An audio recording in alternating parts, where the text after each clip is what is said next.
All right. So we're going back to radicals. So rewind whenever we did radicals. And remember, we did things like, can y'all see the right? Yes. Can you see me? I see you. If we need to simplify this, guys, I am not going to fight with y'all to teach you this, okay? If I need to simplify this radical, what would you do? 10 and 5. Why not 10 and 5? How about 5 positive, negative 5? 5 not a perfect square. Wait, no. Think about it. All right. Positive, negative 5 times 2. Yes. You're You know what I'm doing? It's 25 times 2. 25 and 2. That's what I want you to get You to. gotta put it in positive 5 times 2. Right? Right? Correct. Right? Yeah. See, and you were laughing at me. How about you? Correct. So what I do is I'm looking for a perfect square that I can divide what's under the radical by. Yes? So that's why we didn't do 25. Correct, because 10's not a perfect square and 5's not a perfect square. Yes, Darion. Would it be considered wrong if Yes, because that changes what it's doing. Here I'm multiplying. If you did this, that implies that you're adding and subtracting. So you want to make sure it's in the front. Good question, though. All right. So we talked about some things when we were doing radicals that couldn't happen. What do you remember that we can't happen with a radical?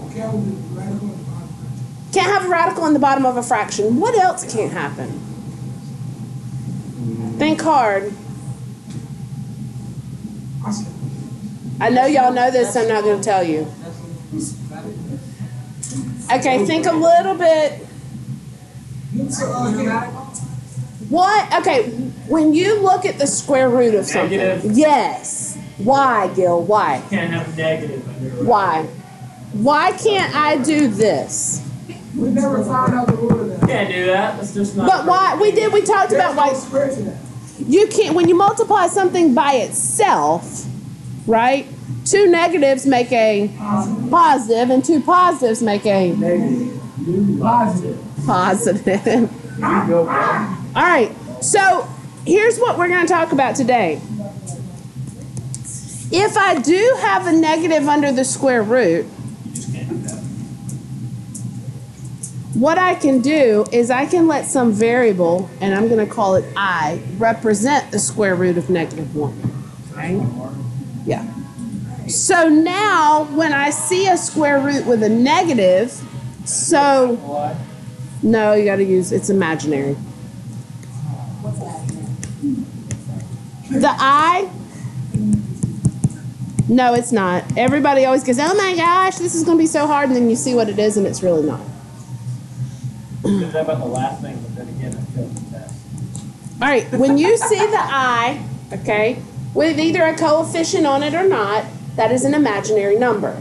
So if you look at the blue radical there, the square root of -50, okay, I can't have a negative under the radical, but what I can do is I can say, okay, well, this is the same thing as the square root of -1 times the square root of 50. Do you agree with that?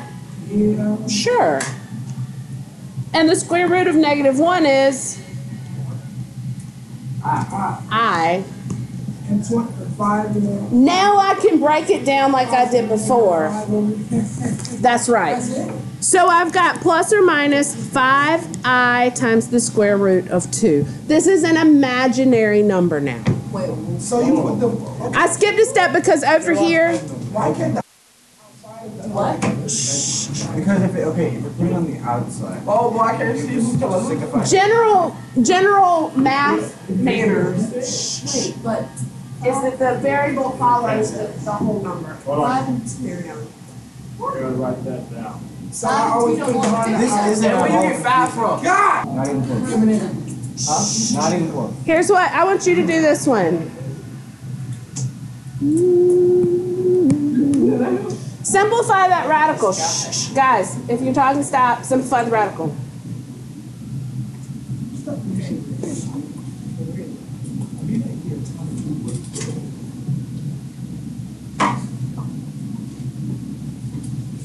Say, you're right, Kevin. What did you say, Darion? Yes.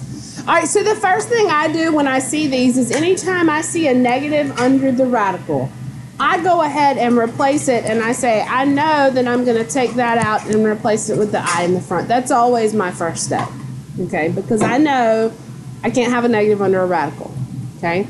Now I want to break this 32 down. Even bigger than 4. 16 and 2. Don't forget that plus minus. 4i square root of 2. Okay. Now, let's apply this with some things we've already done. For example, y'all got this? Yeah. Okay. Let's say I asked you, and this was on not this past test that you took yesterday, but this was on the test before. Let's say I asked you to solve this. Okay. So we put it back, we need to get 37 on the other side, right? Well, okay, so look at it, because remember the test before that, if you see x written only one time, what do I need to do? You're thinking if there's more than one x, if I've got it in quadratic form. What you got, Tyler? Subtract 11. What are you doing? You're gonna subtract 11. You're I know, but give me the term. What are you doing? Solving it by using what? Simplifying, getting. Pin dots. Sad mops. Close, sad math. And that boy smart, man, you know, I don't. Whew, that took a lot to get us there, but we're there. Okay. So remember, when you see x, even though I know y'all guys, 4 Gills. is 83. Now, when we have an equation and you see x written one time, you see one x in that equation, yes? Yes. I sad map my way back out of it, okay? The difference is if I had something like 2x squared plus 3x minus 5 equals 0, that's what y'all are trying to do, and you're trying to solve that way. In this case, there's 2 x's in there. I can't sad map my way out of that. That would be a factor and set each piece to 0 problem. But when I see x only one time, I sad map my way out of it. So Tyler said subtract 11. All right, hold on. I got negative 48. Now, several of you are saying square root at this point, and several of you are saying divide. Look at your order of operations. I did addition, subtraction. What comes next? Oh, divide by 2. Divide it by 2. What, Ty? What did you say? Wait, Yeah, I got which it. one was it where we did the square root first? Yeah, because we still gotta, We did.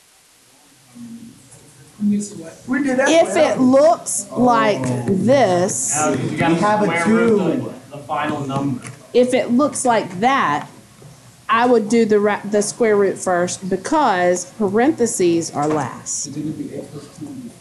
But because there's no parentheses in this one, I could swore we did, even when it was like that. So you. if it was like this, No, like I swear, like in my notes, like had 2 No, X Ty. and I Ty, swear to that's God. wrong, dude. Your no, notes you are had wrong. x squared. I and then swear to you God, got- I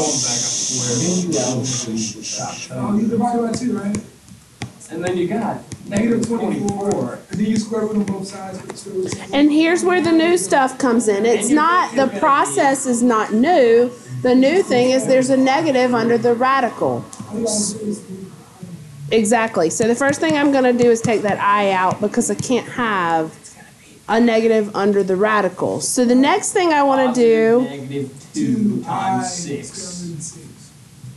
which perfect square did y'all divide 24 by? 4 quattro.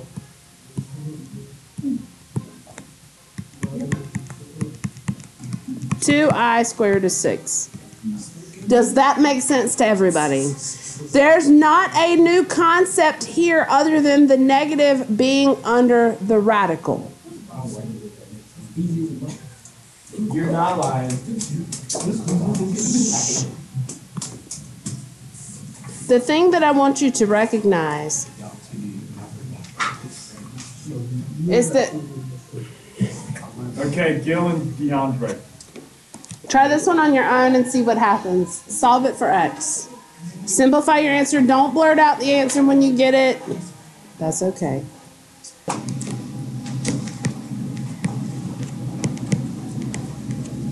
My brain's getting him. Yes. I am pretty smart.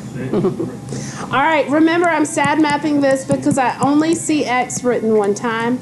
I subtract 33. 3 minus 33 is? Good job. I'm done with addition subtraction. Now I'm going to do my multiplication division. I'm going to divide by 5. X equals x negative 6. So you put your thing. Okay, that'd be I, and 2 and 6 can go into 2 and 3 can go into 6. But why would you not use 2 or 3, even though those can go into 6? They're not that special list of numbers that we have, that they were written in orange here forever. They're not perfect squares. Okay. Positive, negative I. All right. So if you noticed in the beginning of the lesson, I didn't title this lesson Imaginary Numbers, which is what this is. What was the title of it? Complex Numbers. So what we're going to do, we use imaginary numbers, yes, to form what we call complex numbers, okay? Complex numbers are a combination of a real number. What's a real number? And they can be decimals, fractions, and things like that, but the numbers we work with every day, right? Plus some imaginary number. Plus, I'm going to put plus or minus, okay?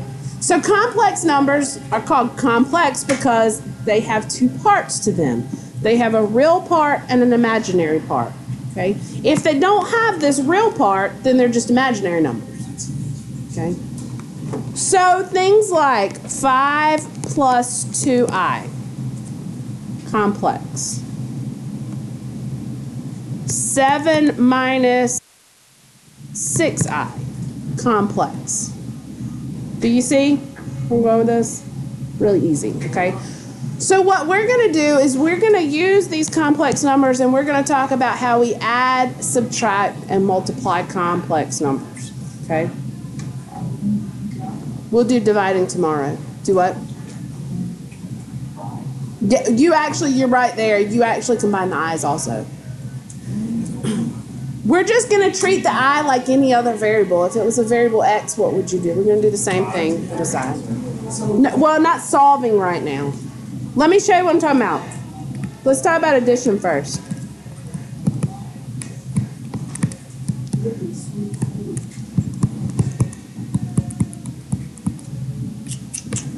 Let's say I had 2 plus 3i plus 5 minus 10i. And I need to add those two complex numbers together. First of all, do we all see why those are both complex numbers? Yes, they have a real part and an imaginary part, yes? All right. So do you agree that addition can be done in any order I want to do it in? Yeah? So here, all we're going to do is what y'all love to do. Combine like terms.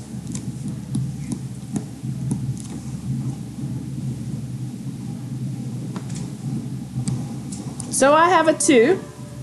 What's the other real number? 5. What happens when you combine those two? You get 7. Pretty easy? How about the i's? I've got a 3i. 7i. Good job. It's negative, right? It's just negative 10. So watch those signs. Yes, Phoenix. Are imaginary numbers always going to have a pair? Like, is it always going to be 2 plus 3? Or is there going to be a situation where you're going to have to do something just There will be situations where you work with just imaginary numbers, and then situations where you work just with complex numbers, which is both So parts. they could be adding multiple imaginary numbers. Yes, yes. All right. Shh. For addition, subtraction, if you think about it,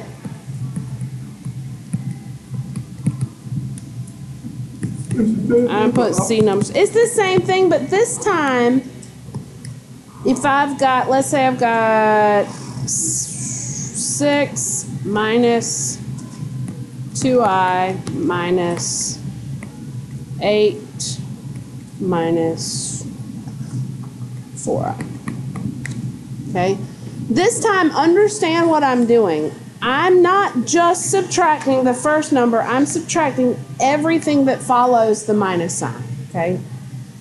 So what I like to do with it, you know how y'all always do same change when you're subtracting? I do same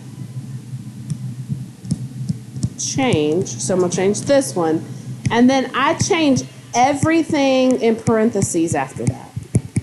So I do same change everything, because I got to subtract everything in this parentheses. So I change both pieces here. Well, now it's an addition problem, just like we just did, right? It's not that hard.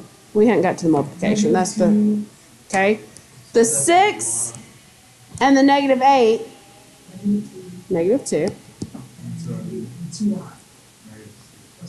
Exactly. Negative 2i and positive 4i is positive 2i.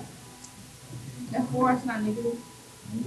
It was, but remember we changed everything in parentheses after it. All right. Now, no. Now, those are pretty easy. We've gone through those fairly fast. Most of today so far has been kind of a review, other than the I inside, okay? Other than the I, because we solved, we've already done that. We simplified radicals, we'd already done that. And you've combined like terms like this before. Here's where it gets a little bit different. And I know I'm going to have to spend a little bit of time on this because we have talked about multiplying polynomials or binomials for multiplication. And some of you said you've never seen it before, so I want to take some time to talk about how we multiply, okay? And something funny is going to happen here when we multiply complex numbers that I want you to see. Before I show you how to multiply, I want you to think about something with me for just a minute. If I is the square root of negative 1, tell me what you think I squared might be. You're adding. Positive 1. Close. Think about opposite. Remember we talked about opposite operations, things that cancel each other out? If I came here and I squared this, what happens on this side? You get negative 1. So I squared is negative 1. Because the squared cancels the radical out. Does that make sense to everybody? Yeah. What radical? I get it. I'm so confused. If I is the square root of negative 1, if I square both sides, we talked when we were solving that about opposite operations, addition, subtraction, multiplication, division. We said to get rid of a radical or to get rid of a square, to do that, these are opposites. In other words, opposites meaning they cancel each other out, right? You agree with that? If I have x squared equals 25, to get rid of that squared, I do this because these cancel each other out, correct? So if I square I, that means I'm squaring the square root of negative 1, and these cancel. So I squared is equal to negative 1. Okay. So Okay. what you're saying is you can't cancel out. I'm pretty lost with it. Why is it not positive? Can you break it down in simple terms? So, okay, I know. Because I'm kind of Okay, where am I losing you? When you put the 2 in is where you lost it. yeah. Okay, so if I let I be the square root of -1, that's a given. An imaginary number, I is always the square root of -1. Okay? That's always. Always, always, always, always. So if I told you that and then I said, okay, what is I squared? If you square the square root of -1, what do you get? -1. So I squared is always going to be -1. And this comes into play when we multiply, because what if you got 5i squared? Then it's gonna be, 5 times -1, which is -5. The only I you leave in an expression or an equation is just I. If you have I squared, you have to change it. Okay? So what I squared does, I squared changes the sign of a number and then it goes away. If you want a simpler explanation there. Okay. I'm just gonna chop Every time. Every time. those math things that is because it is. Well, it is because those are opposite operations. If I asked you, Phoenix, what is the square root of 10 squared? What would that equal? It'd be 10. Because these cancel each other out every single time. so I is basically, I I is a square root, basically. I is always, always, always, always, I is going to equal the square root of -1. Always and forever. That's what it is. So It's an just imaginary change number. your number to negative. It is. I squared will change your number to a It negative. just flips your numbers from positive to negative, right? Don't worry about that. Say again, Darren? All it does is really flip your numbers from positive to negative. Correct. If the I squared, yes. That's all it really does. That's why I said if you want to think about, if you want to think about it like this, that's fine. Okay? Okay.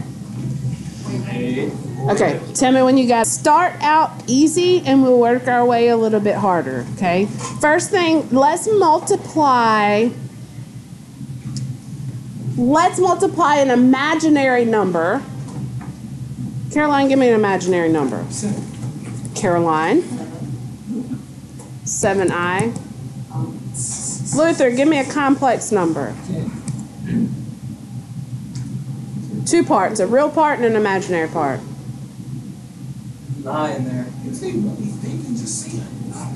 Darion, don't be a turd. No, complex. I need a real part and an imaginary part. 4 minus 2i. Okay.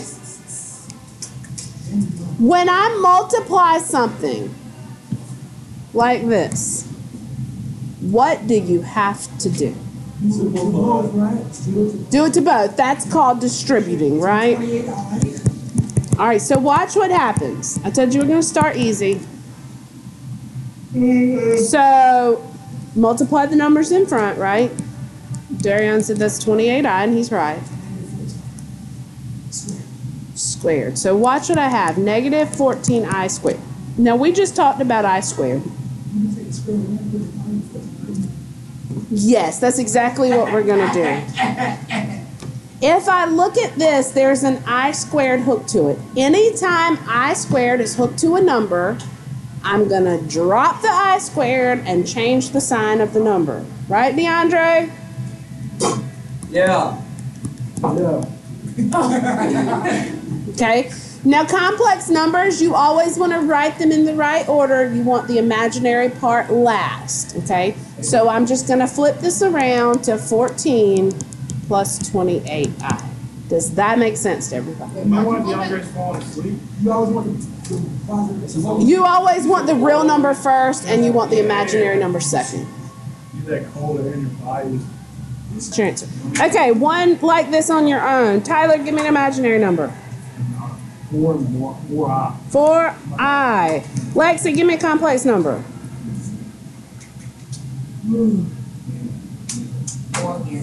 4 minus. What else is I? Multiply it. Tell me what you get. Go. This one. 4I times 4. What do you get? 16I. 4I times negative 12I. Negative 48I squared. Uh-oh, I don't leave an I squared. Drop the 2. Change the sign. Flip it around. Wait, why is that one squared? They both have eyes? Yes. Yes. All right. No guilt. No guilt. Fuck Gary. Let's kick it up a notch. Kick stuff up. What's your name, son? When I have, now this time, and this is what y'all told me you'd never seen. We talked about, some of you might have learned it as foiling. I don't like the term foiling because it only works when it's 2 and 2. But what you're doing, yes, when you multiply with parentheses like this, okay, you're going to take this first one and distribute it. What is wrong with my pen? And after you do that, then you're going to take the next one and you're going to distribute it. Distributing all to this one. If there was another piece, you would then distribute that one also, okay? So here's what it's going to look like. Take the 2. Just like you distributed before. 2 times 5 is 10. 2 times negative 4I. Negative 8I. Watch your signs. Now this, I've already distributed this to everything, right? So I always mark it out so I know I'm done with it. Now, what do you parentheses that? Don't parentheses anything. They're going away when you multiply. I think that's right. Take the 3I. What's 3I times 5? 15I. Yes, you may. 3I times negative 4I.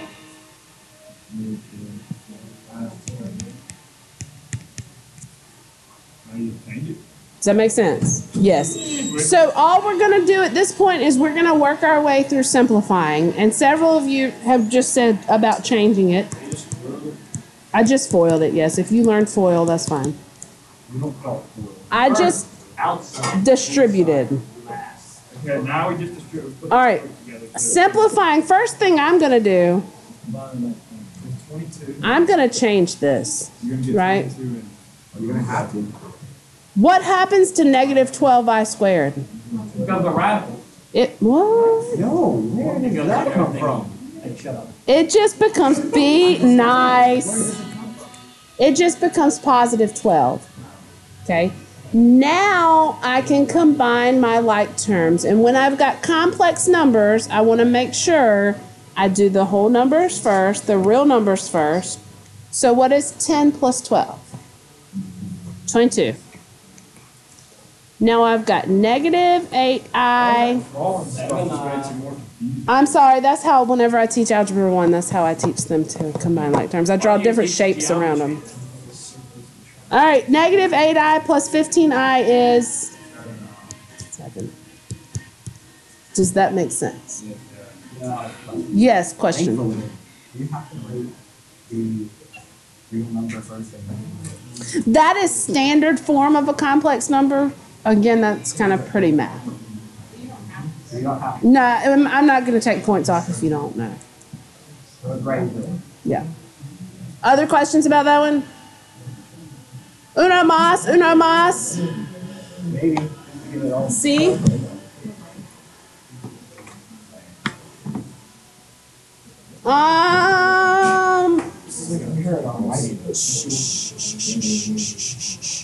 Noah, give me a complex number.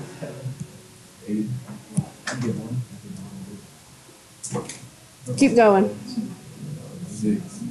Plus or minus? Minus. Good number. Dwight, give me a complex number. Two, complex. Keep going. 10I. Plus or minus. Minus. Multiply it out. Try it on your own. See what happens. Like I'm. All right. Darion's gonna work it out for us up here.